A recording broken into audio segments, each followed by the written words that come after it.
বাংলাদেশ সভাপতি তথা বঙ্গবন্ধু জননেত্রী শেখ হাসিনার প্রশ্নে আপসীন অবস্থান থেকে নিজেকে যতখানি ছাড় দেওয়া সম্ভব হয় সেই ছাড়ের মধ্য দিয়েও নিজের ব্যক্তিত্বের উপর দিয়ে হলেও তিনি ছাড় দিয়ে আজ পর্যন্ত রাজনীতি করে মাদারীপুর জেলা আওয়ামী লীগের নেতৃত্ব দিচ্ছেন।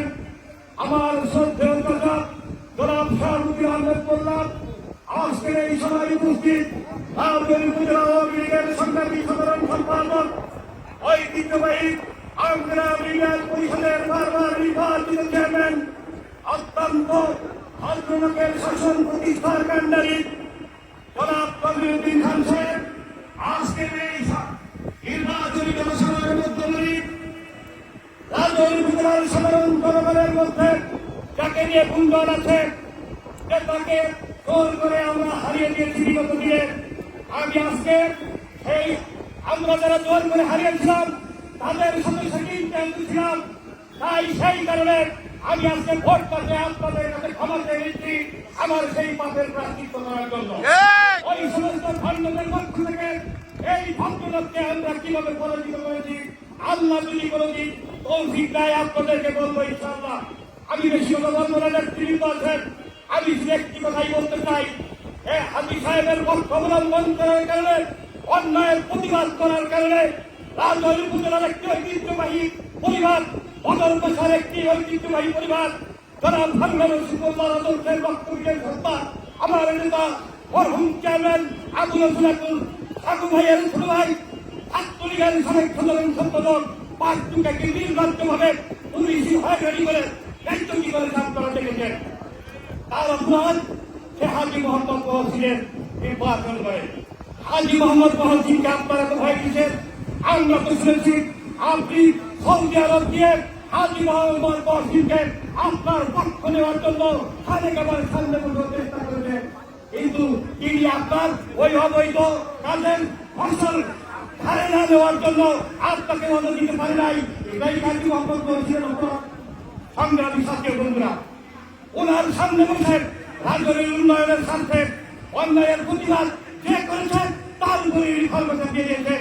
তার চলন্ত সাক্ষী রাজ্যের গণমানুষের নেতা বীর মুক্তিযোদ্ধা আমার সত্য নেতা দীর্ঘদিন রাজ্যের আওয়ামী লীগের নেতৃত্বদানকারী মরহুম জনাব আব্দুল মুখাররম এখানে বসা আছেন। প্রফেসর মিজানুর রহমান তিনি তার অন্যায়ের প্রতিবাদ করতেন, ওই ফরিদান নদীর কাছের অপরাধ তিনি তার অন্যায়ের প্রতিবাদ করতেন।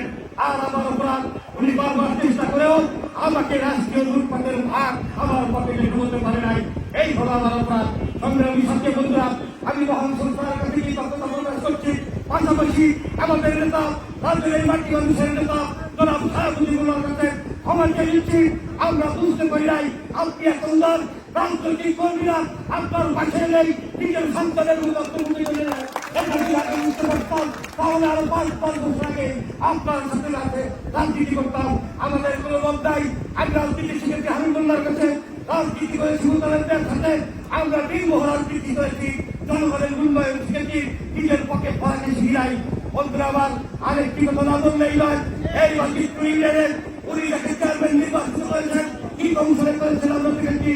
এই বাজিতপুরের নয়নের বলি আমাদের বাস্তব রাজনীতিবিদ জনগণের কল্যাণের জন্য কাজ করেন, তাকে ফেল করার জন্য একজন মেম্বারকে চেয়ারম্যান করেছেন, যে নিজেই পরিচয় দেয় বাজিতপুরের চেয়ারম্যান বলছেন হ্যাঁ আমি আপনি মেম্বার বলছি। সংগ্রামী সাথী বন্ধুরা আমার, আমি বেশি কিছু বলতে চাই না।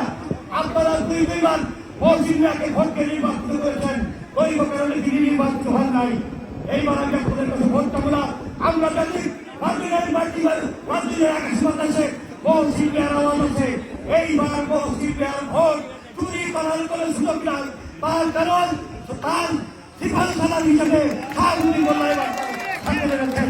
সংগ্রামী ছাত্র বন্ধুরা, জয় বাংলা স্লোগানকে সর্বপ্রথম রাজনৈতিক অঙ্গনের রাজনৈতিক খাতায় আমার নাম তিনি লিখেছিলেন আমার শ্রদ্ধেয় বড় ভাই, আমার স্ত্রীর বড় ভাই এখানে উপস্থিত আছেন।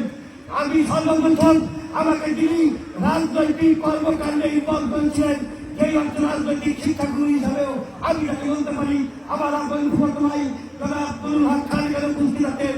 সংগ্রামী সাথী বন্ধুরা, আরো 2 জন লোক এখানে আছেন, তাদের নাম না বললেই নয়। পটকার ভাই নেতৃত্বে যখন চাকরি ছাত্রী করতাম উনি মাঝে মধ্যে ব্যক্তিগত কাজে নিয়োজিত করতেন, তখন আমি সঙ্গে বিবাহ হয় নাই। আমরা বলতাম ভাই মিটিং মিছিল করে ভাই বাজারে আমরা টানা খাওয়াবো কি করে। উনি তখন একটি লোকের সাথে পরিচয় করে দিয়েছিলেন, আমি সেই লোকটি আপনাদের কাছে এখন পরিচয় করিয়ে দেবো। আমরা তার ভেরিফিক থেকে বেতনের টাকা কেড়ে নিয়ে রাজনৈতিক মিটিং মিছিল করেছি। আমার সেই সত্যি বাকি সুনাটা তাকে আমি আপনাদের সাথে পরিচয় করে দিয়েছি। তিনি এবার নির্বাচনে মহিলা ভাইস প্রেসিডেন্ট পদে নির্বাচন করছেন। উনি প্রকাশ্য রাজনীতি করে সরকারি চাকরি করার কারণে, কিন্তু আমরা যারা 90-88 থেকে শুরু করেন এখন পর্যন্ত রাজনীতি করেছি, প্রত্যেকেই তাকে চিনি। উনি বর্তমান আলো থেকে আমাদেরকে সহযোগিতা করেছেন। আমি আরো একজন লোক যেখানে আপনাদের সামনে পরিচয় করে বিদায় দেবো। সংগ্রামী ছাত্র বন্ধুরা 90-96 গণ আন্দোলনের রাজপথে শান্তি সন্তুষ্টা হিসাবে তাকে সার্বক্ষণিক সাথে পেয়েছি। বন্ধুরা এখানে উপস্থিত আছেন, তিনি ভাইস প্রেসিডেন্ট হিসেবে নির্বাচন করছেন। আমি মনে করি আমি মোহাম্মদ বলছিলেন পাশাপাশি বসার যোগ্যতা এই পর্যন্ত যে কজন ভাইস চেয়ারম্যান ক্যান্ডিডেট আছে তাদের মধ্যে খন্দকার আব্দুল সালামের উত্তর এই আন্দোলনের সাথে আমি সংক্ষিপ্ত বক্তব্য করছি। জয় বাংলা, জয় বাংলা।